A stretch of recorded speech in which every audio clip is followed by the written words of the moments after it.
Hello guys, welcome to this video. So in this video I'll show you how to fix this error message.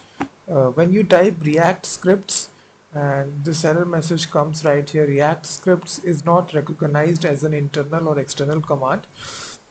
So the prime reason is that you haven't installed React scripts globally. So for fixing this, you should have Node.js installed on your system.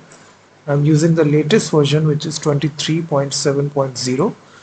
And then you need to execute npm i-g react scripts.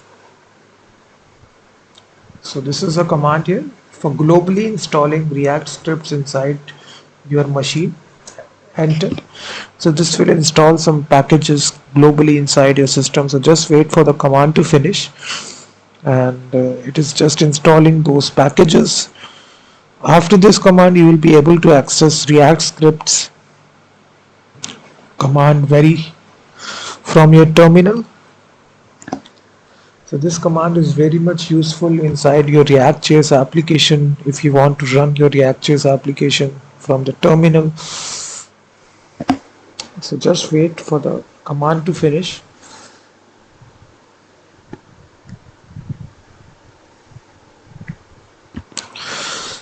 So it is installing the packages.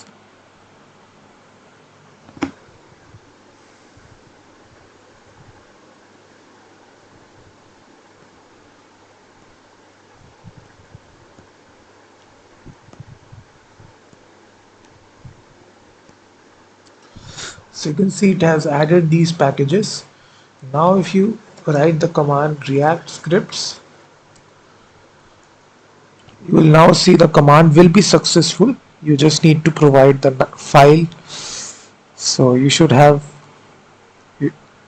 execute this command only in the React.js project.